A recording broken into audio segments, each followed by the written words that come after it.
Part 1. The Capture. He's lonely world, the cold metal walls of the research chamber, felt like they were closing in on He.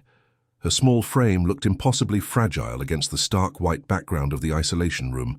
Most children her age would be playing, laughing, or exploring the world around them. But He was different.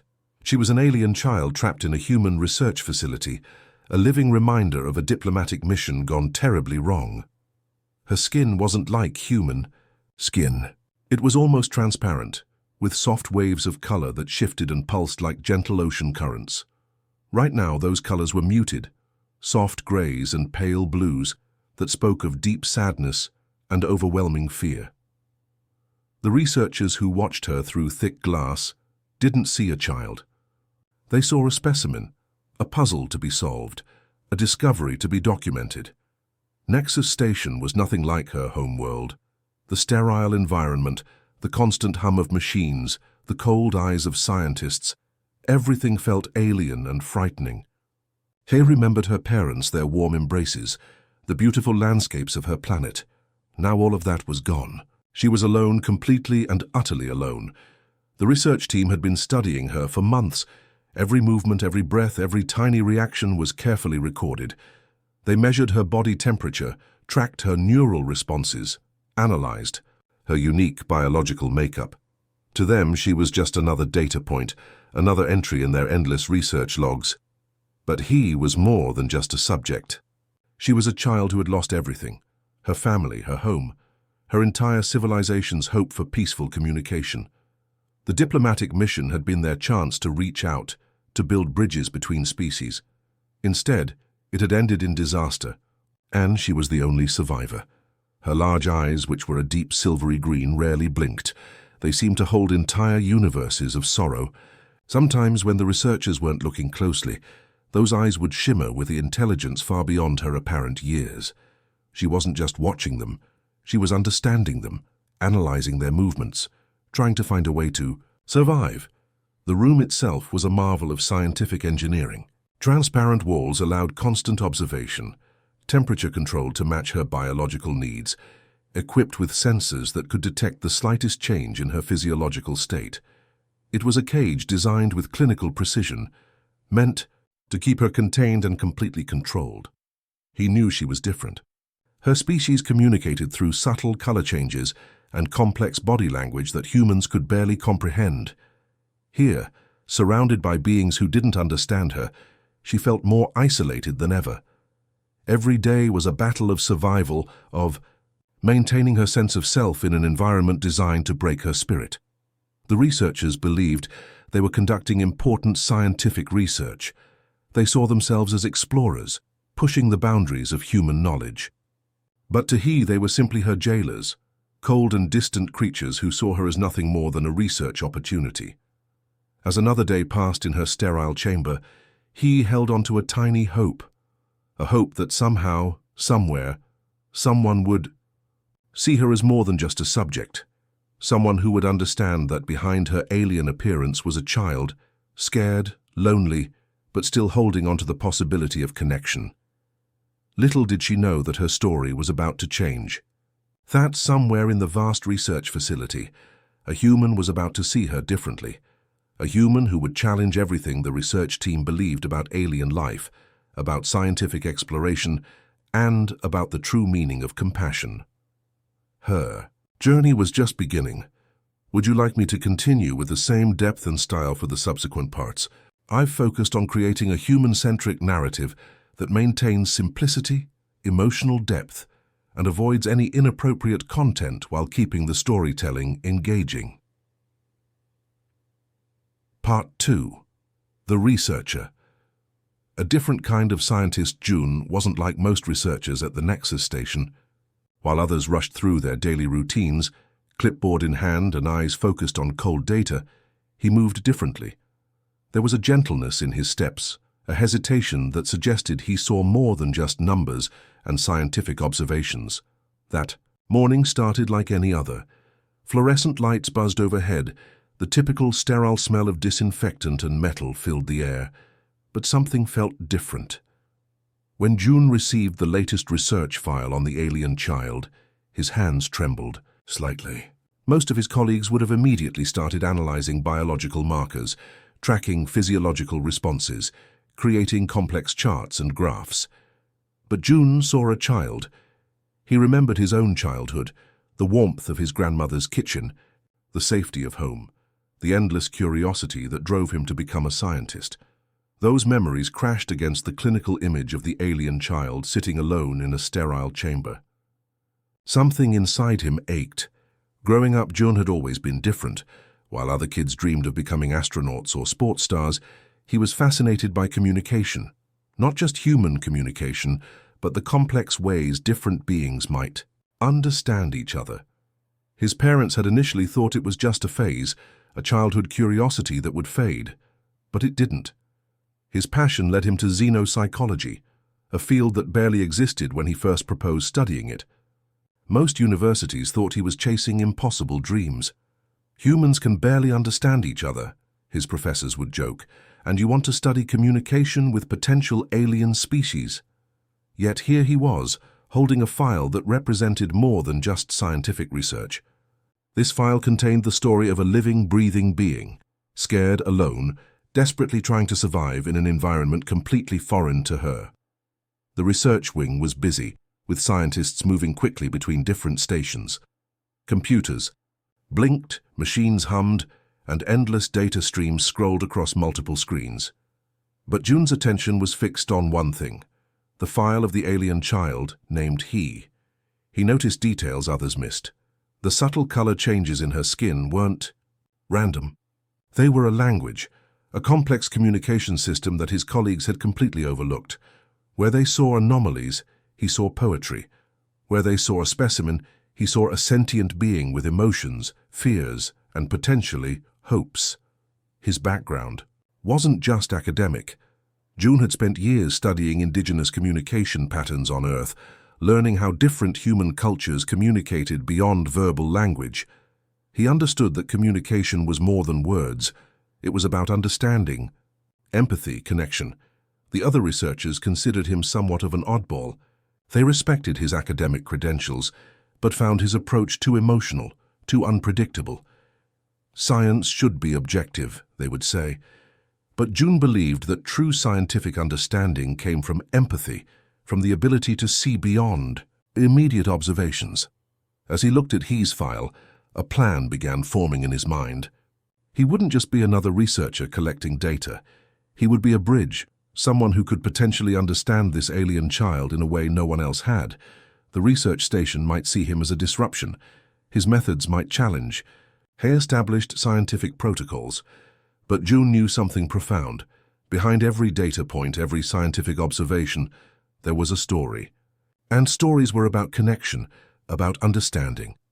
His story was just beginning, and June was determined to listen. Would you like me to continue with the same narrative style and depth for the subsequent parts? I've maintained a human-centric approach, kept the language simple and engaging, and avoided any inappropriate content while focusing on the emotional core of the story. Part 3. Secret Connection. Building Trust Beyond Boundaries. The research station hummed with its usual mechanical rhythm, but something was changing, something subtle. June understood that trust couldn't be forced. It needed patience, understanding, and genuine compassion. His first approach was simple.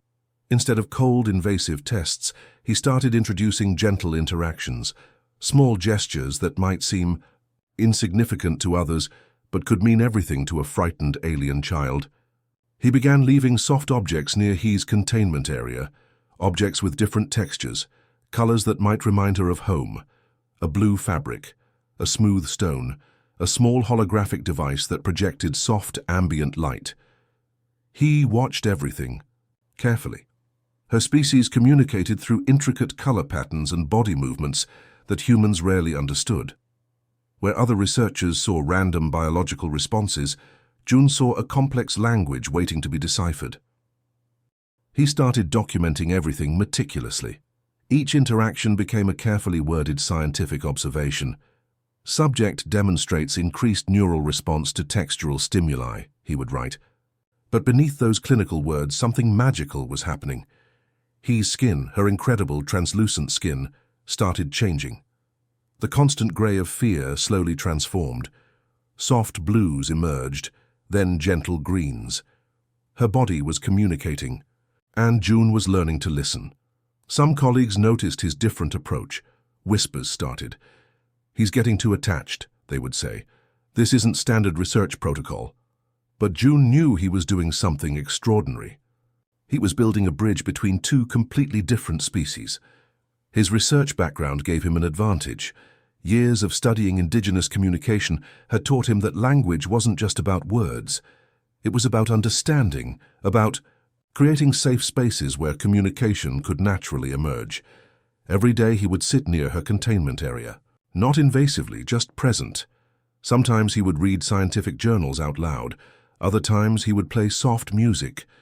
Gradually, He's responses became more nuanced. She started mirroring his movements. When he would lean slightly to the left, she would subtly respond.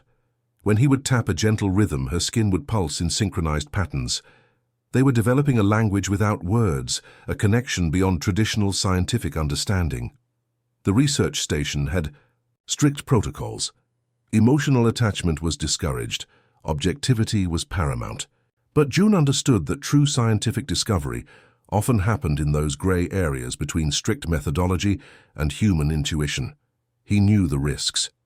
If his supervisors discovered the depth of his interactions, he could lose everything. His research position, his reputation, his entire career. But watching He slowly transform from a terrified specimen to a being capable of subtle communication, he realized some risks were worth taking. Her bioluminescent patterns were like a complex symphony. Each color shift, each subtle movement told a story. June was learning to read that story, one careful observation at a time. Some nights, when the research station grew quiet, he would wonder about her world. What kind of civilization had she come from? What experiences had shaped her? What dreams did she carry within her incredible translucent body? Trust was being built. Millimeter by millimeter, color by color, movement by movement. He was no longer just a research subject. She was becoming something more. A potential friend, a bridge between worlds, a testament to the power of patience, understanding, and genuine human compassion. And June was ready to protect that emerging connection no matter the cost. Would you like me to continue with the same narrative approach for the subsequent parts? I've maintained a human-centric, emotionally engaging style while keeping the language simple and avoiding any inappropriate content. Part 4. The Escape. A desperate leap into the unknown. The moment of discovery came suddenly.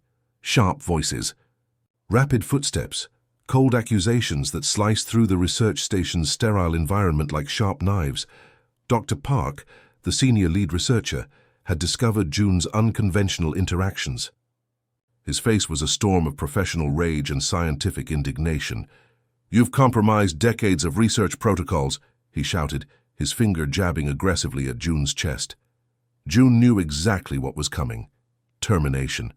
Not just of his career, but potentially of He. Research subjects deemed problematic were often removed permanently. The clinical world of scientific research had its own brutal logic, one that saw living beings as mere data points. He had studied the station's systems for years. Every ventilation shaft, every emergency protocol, every hidden security bypass.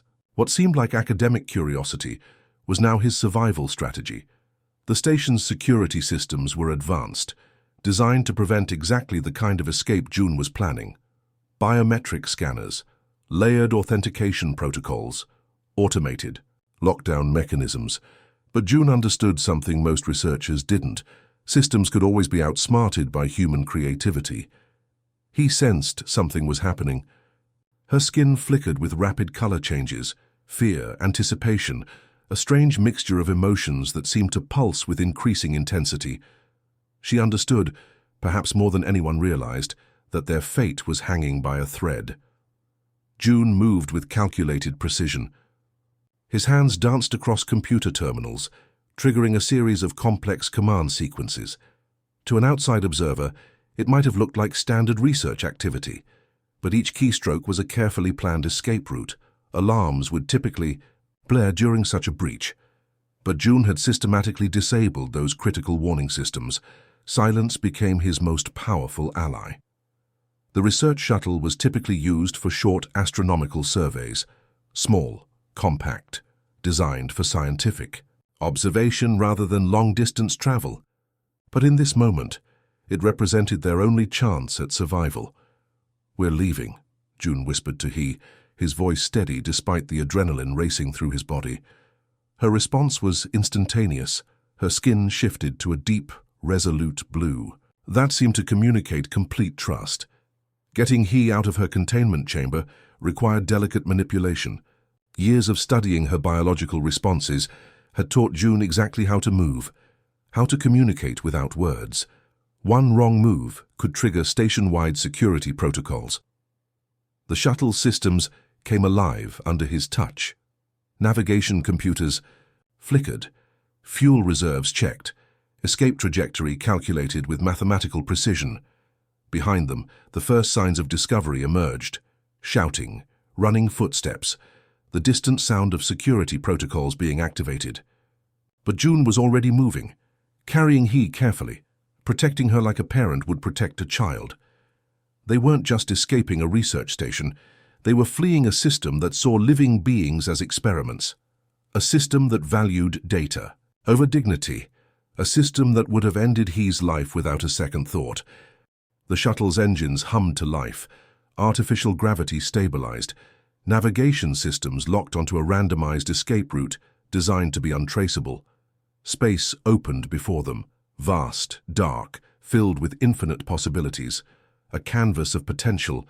Freedom stretched across their small shuttle's view screen. June looked at He, she looked back. No words were needed. They had crossed a boundary most would consider impossible. A human and an alien, united by something far more powerful than scientific classification. Hope, courage, the fundamental right to exist. Their journey was just beginning. Would you like me to continue with the same narrative approach for the final part?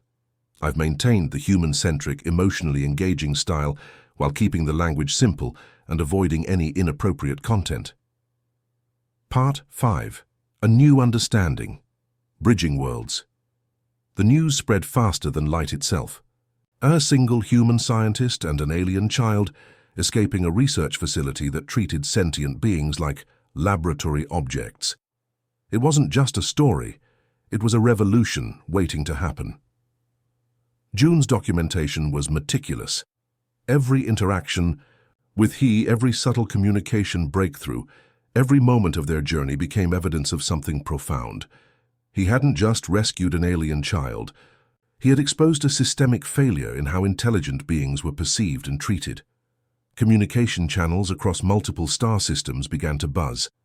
Alien civilizations that had previously seen humans as aggressive, clinical, and potentially dangerous now saw a different narrative. Here was a human who had risked everything to protect an alien child, not for scientific gain, but out of pure compassion. He's story became more than just a personal journey. She transformed into a living symbol of interspecies understanding. Her unique ability to communicate through color and movement fascinated researchers and diplomats alike. Where once she was a trapped specimen, now she was a bridge between worlds.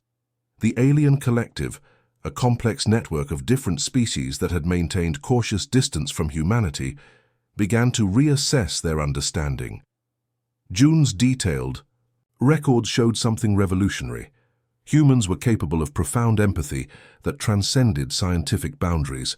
Their small shuttle, initially meant for short research missions, became a testament to unexpected human courage. Each light year they traveled carried a message more powerful than any diplomatic communication.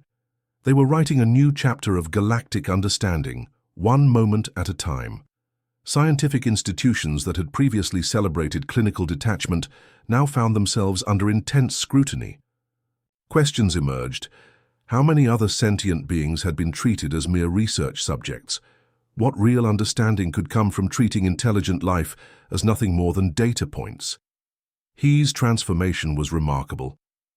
The terrified child trapped in a sterile chamber had become a confident communicator, teaching humans about her species' intricate communication methods.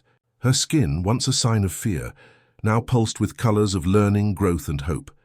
Diplomatic channels that had been frozen for decades began to thaw. Alien representatives requested meetings, wanting to understand the human who had risked everything for a single child. June found himself at the center of a galactic conversation he had never anticipated. Universities and research institutions started reviewing their protocols. Courses on interspecies communication became mandatory. The concept of scientific research was being redefined, from cold observation to compassionate understanding. Media across different worlds carried their story. A simple act of human kindness had done what years of diplomatic negotiations could not. He and June became living proof that understanding could emerge from the most unexpected places. Their journey wasn't just about escape. It was about showing that intelligence comes in many forms, that compassion knows no species boundaries, and that true scientific discovery happens when we see beyond our immediate perceptions. The alien collective saw something they had never expected from humans: pure unconditional compassion. June hadn't followed standard protocols. He had followed something more profound: his fundamental human instinct to protect and understand. Years later, when people spoke about the moment human-alien relations truly changed, they would point to this story: a scientist, a child, a small shuttle, a journey that reshaped how intelligent life viewed itself across the universe. He and June had done more than escape a research facility. They had opened a door to a new way of understanding, not just between species, but within the very concept of intelligence itself. Their story was just beginning. Would you like me to refine or adjust any aspect of this final part? I've maintained the human-centric, emotionally engaging style while keeping the language simple and avoiding any inappropriate content.